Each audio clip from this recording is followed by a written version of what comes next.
on this edition of Lifeguard. Kid hit the water, other friend hit right on top of him.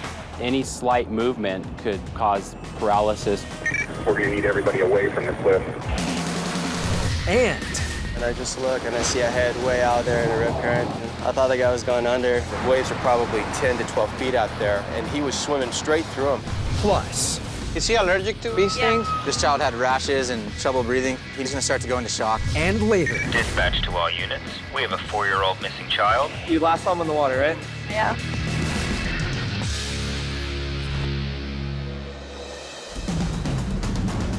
the lifeguards of Southern California protect over 400 miles of coastline, It's just really us versus nature. and nothing impacts their day like the weather. As lifeguards, the weather dictates the type of day that you're going to have. Shark sighting, clear the water. I need medics to keep stock and other units. On these beaches, lifeguards are the first responders. 1, 2, 3, 4. When you get this many people coming to the beach, things are going to happen. Hey, you all right, buddy? You there? They are there to save you. He told me to grab the buoy. He was literally right there. They are there to lifeguard. This is Sunset Cliffs in San Diego, California, where the ocean dramatically collides with steep cliff faces, creating awe-inspiring beauty. Thanks to a weather phenomenon called the Pacific High, temperatures remain mild here almost year-round. The Pacific High, which is a permanent feature over the Pacific Ocean, affects us in a great way all up and down the North American West Coast. If it's a large, strong Pacific High, that will end up deflecting in a storm formation or Pacific lows, and it's going to push it inland over the continental U.S. rather than allowing it to flood down all the way into what is usually sunny Southern California. During the hot summer months, when air temperatures peak, visitors like to cool off in the ocean. Some hike down to the rocky beaches. Others take a more dangerous approach. One of the most popular areas for cliff jumping is Claiborne's Cove, and people of all ages come here to jump from the arch. Cliff heights range from 5 to 30 feet, but here, jumping from over 5 feet is both dangerous and illegal. With shifting tides and hidden rocks, a carefree jump can go wrong in a hurry. My kid jumped off, and then he was jumping with his friend. His friend went right after him. Kid hit the water, other friend hit right on top of him. And then when they came up, the other kid was like out of it. His mouth was bleeding, so they carried him up on the cliff. I used my friend's phone to call the ambulance. Dispatch to 1 Sam for a report of a medical aid. It's going to be a 20-year-old male collided with another. Indicate traumatic injuries due to a fall and a loss of sensation in the legs. 1 Sam to dispatch. We'll go ahead and get in service. We'll take Jet 1, and I'm going to need 11 Sam to come to Ocean Beach to cover. We deployed Jet 1, myself as an operator, and Michael Smoker as a crew person. Responded Code 3. Lifeguard Lonnie Stevens is patrolling the ocean on Rescue West when he hears the call. I was on a surf rescue boat. We were less than 2 minutes away. Rescue West, copy. Do we know if the victim is still in the water? On a ledge, there was a male who was laying on the rocks. He had been extricated from the water already. I determined that he's conscious and breathing, and then I try to get a quick background as to what happened and what his primary injuries were. Jet 1 arrives to back up Stevens. Saw that Guard Stevens was taking ceasefire precautions, so jumped in the water to assist with that. Copy, this is Rescue West on dispatch to 16-year-old patient is down just above the jumping spot on a shelf here at Osprey. He's oriented ×3, neck and back pain, and he's having difficulty breathing. This patient could have significant neck or back injury, and any slight movement could possibly cause further damage to their spinal cord.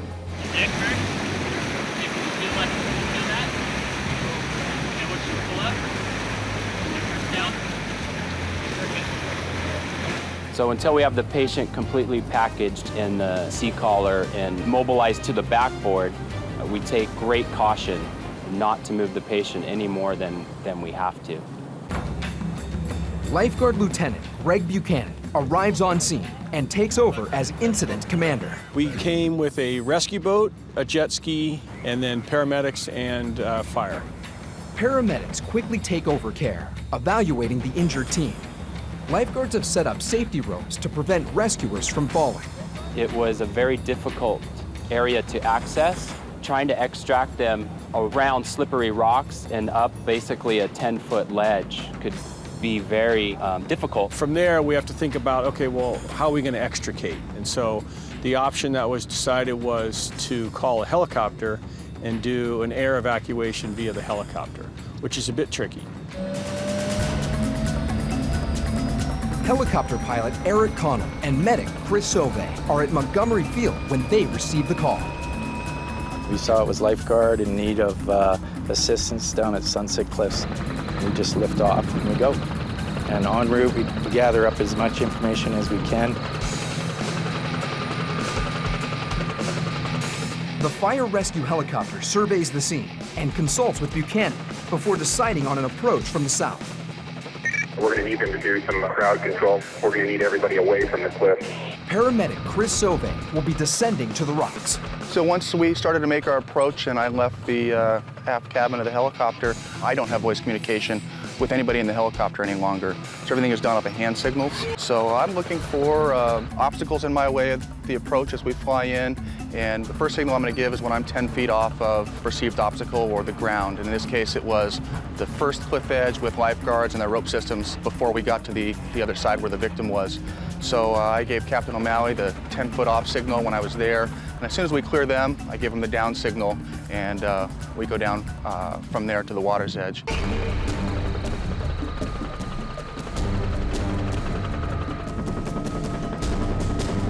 Once I touched down on the ground and secured myself to the safety, I had to do a quick survey just to investigate for any other injuries. Okay, 16-year-old male, about 150 pounds. We'll need about 5 minutes for packaging. The 16-year-old boy is still having difficulty breathing. And while his neck and back are now immobilized, there is still life-threatening danger. The victim must be moved from his position and secured inside a Bauman bag.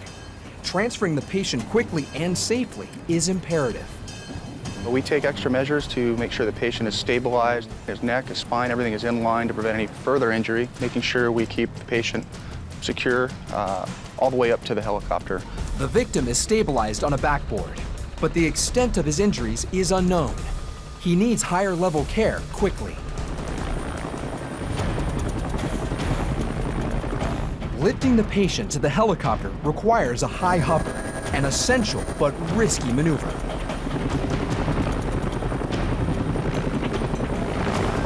"100 feet in the air, Chris Sauve continues to calm the nervous patient. Any sudden movement now could cause the two men to spin uncontrollably. With somebody with a spinal injury, we try and make that transition as smooth as possible and prevent any jarring of the patient. Our helicopters have the hoist mounted on the outside of the aircraft, which creates a little bit of a tricky situation once we pull on some straps to bring the patient into the aircraft. Go doors closed once we get him back in so we can increase our airspeed. Lifeguard dispatch copies, patient extricated, transporting UCSD via Copter 1. I think that was a good role for the helicopter, and because of the training we've done with them, we know what to expect, and then we know what they need from us, and they know what we're going to be asking them to do. So it's good teamwork, lots of training, and we'll continue to train because you need to keep the stuff sharp.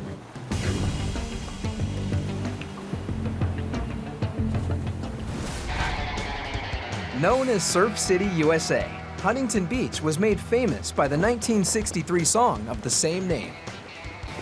Considered to have the most consistent surfing waves on the West Coast, Huntington Beach still lives up to its moniker. Here, large offshore sandbars help create epic surf for everyone to enjoy. Lifeguard Doug Leach has been patrolling this beach for over 12 years. Definitely keep everything ice because it's pretty swollen. Not too bad. Girls will still like it. Like all lifeguards, Leach checked the weather before he came to work. Hot temperatures inland are making people flock to the beach.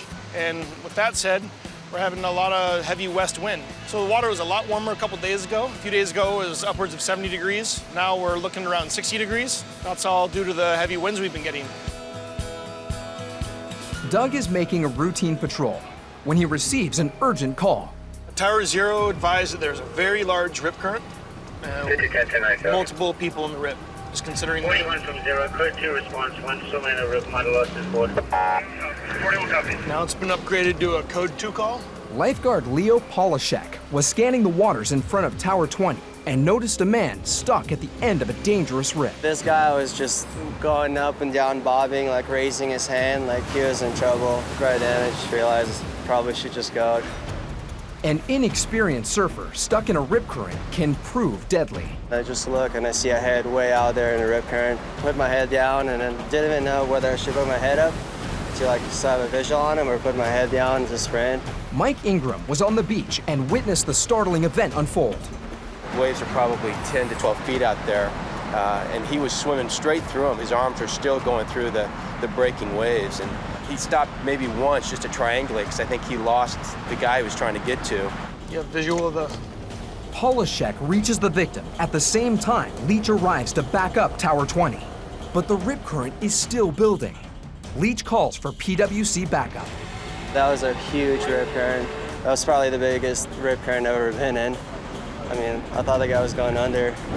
As Polishek strains to keep the victim afloat, the PWC races to the scene. Some huge rip. Guard made contact with the victim, and now the PWC is picking both of them up right in the middle of the rip. First, we thought there might have been a second victim, but just with the glare, turned out the second person was the guard. 41 from 20. Negative 0 advised that the swimmer you have might be the one who lost the board. 41 affirmative. This was the victim who has to report.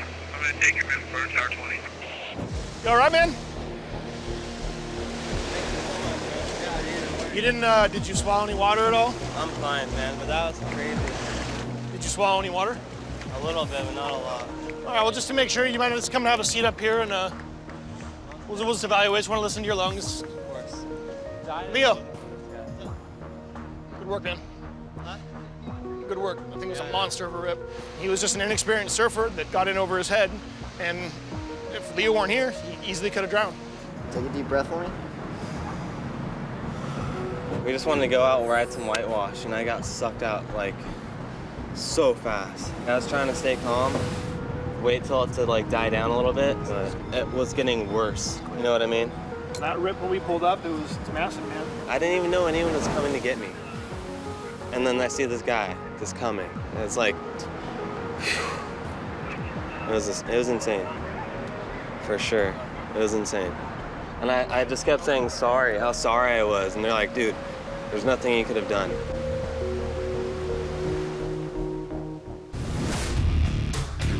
This is Huntington State Beach, located 50 miles south of Los Angeles. This popular stretch of sand extends for 2 miles. Pedro Giron has spent 2 decades on this beach. He's witnessed almost everything, so he realizes that even a small problem can turn deadly. We're rolling medics on a possible allergic reaction of these things. Temporada, I'm en route. Possible allergic reaction here at headquarters. The difference between a regular bee sting and somebody who's allergic to bees, it's critical. Their airway gets obstructed, they're having difficulty breathing, you know, they could die. Lifeguard Brian Stoutenbauer is already on scene. I was in headquarters. A lady came knocking on the door saying her son had been stung by a bee. This child had rashes and trouble breathing, so this was a pretty critical incident and he needed to get further medical attention. Lifeguard Enyo Roca was already in action. And we dispatch medics right away because knowing that he's already allergic to bee stings, it's automatically, you got to get the medics rolling. Hard time breathing, so we got him on high flow too. How's it going, buddy? Doing all right?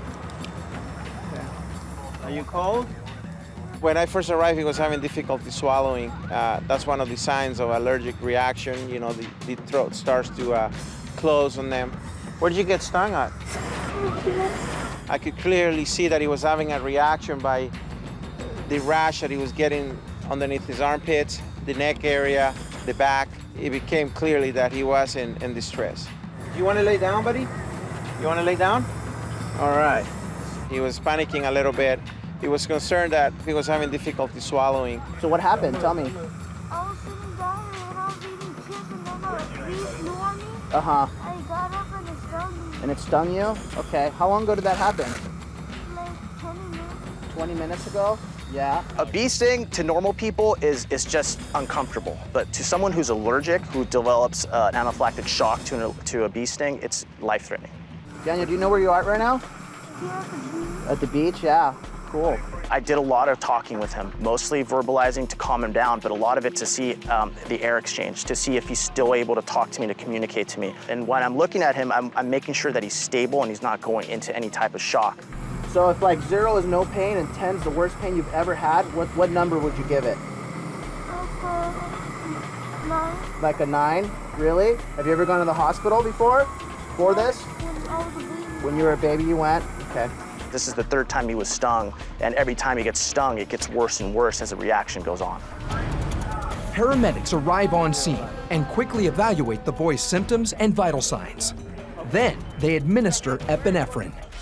Epinephrine is adrenaline, and that's what you use for an allergic reaction. It actually allows the person to breathe easier because it relaxes the muscles, especially the respiratory area. Facility with an ETA of about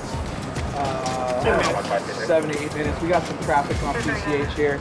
If you know you have severe allergies, it's always good to have an EpiPen prescribed to you, so you know in case of emergency, you'll limit your risk of going into shock or having a more serious incident than you should.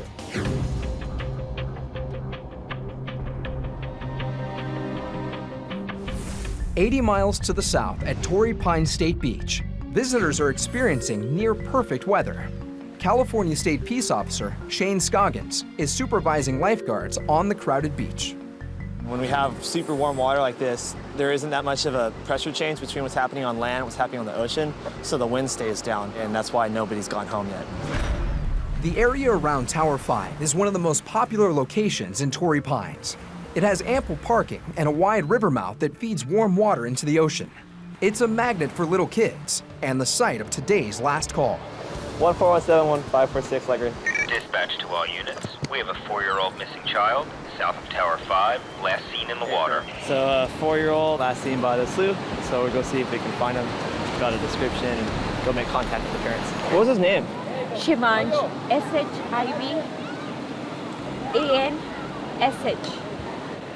Shivansh. Where's all your guys' stuff? The red umbrella? No. There, you can't see. Next to the blue umbrella. Is anyone else with you? Yeah, my husband and my another Where are child. they? My husband is looking for him and the another child is sitting there twins. I'm sure he went into the water. That's particularly sketchy for us because the tide was filling back in and people that have been crossing back and forth over that water have been doing fine until it just got flooded. So we have a couple different ways to take the call. Is that your husband right there crossing the... Yeah. Was he with anybody else, any other kids, or just by himself? I think he was alone. Alone? You last saw him in the water, right? Yeah, here. Okay, like right in here. My concern every time that there's a child last seen in the water is I want to trust that my guards didn't miss one. But it's always in the back of my mind, when do I need to start changing gears here and go from a land search to surface dives and going through the submersion protocols? And you didn't actually see him go down, right? No. So as of right now, we're gonna treat this as a lost child. Okay. My job is to not outwardly be stressed out so that I don't pass that on to mom. It's important to give her a reason to have faith in us so that the more composed and calm that she is, the easier it's gonna be for us to get the job done and find her child for her. With lifeguards scanning the beach for the missing boy, Peace Officer Shane Scoggins enlists the help of Torrey Pines State Park Ranger Kyle Knox. It's a 4-year-old with blue shorts, Indian juvenile. He was last seen by the slough in the water. I'd like someone to do the bathroom run first. Officer Scoggins now has a park ranger searching north of Tower 5 and lifeguards looking south of the river mouth. I can tell you that most of these lifeguards are watching the water, you know. I know he's a non-swimmer, I know you guys are concerned, but little guys tend to wander off. So don't get too worried yet, okay? We are looking for a 4-year-old boy with a white shirt. All right. The search has continued for 40 minutes, and over 20 lifeguards have eyes on both land and water looking for the missing 4-year-old. Dispatch to all units. The missing juvenile has been located by the north boundary. Yeah. All attention, all units on Copper. 1297 has located lost child. I made it approximately a quarter-mile north, and I was thinking, I don't think the child made it this far. And I kept on going a little bit farther, and someone flagged me down, saying they saw a little boy. All the way up to that north boundary. I'll be back around Tower 5 area. One of our vehicles went up to the north boundary and they located him, so he's in the truck with them and then driving back now. He's all right. Thanks a lot. And yeah, so I'm happy for you. The boy has been found 1 mile north of his original location by Park Ranger Kyle Knox. All right, lucky guy. You got to ride in the truck. Shivansh, where did you go? Huh? Why? Look, everybody was searching for you. They found my boy. They're doing a really awesome job. They brought him back to me. Back here, just trying to stay a little closer to mom, right? I know. Just for a few seconds, we were just moving our stuff from that place to this place, and they were just playing here, this corner. Yeah. Like a few seconds. When you look at it from their perspective, like the whole beach from like this high, it's just people. It's really disorienting. So normally when you show up to the beach, like, hey, we're by Tower 5, and if you don't know where you are, go ask for Tower 5 or go to the blue tower.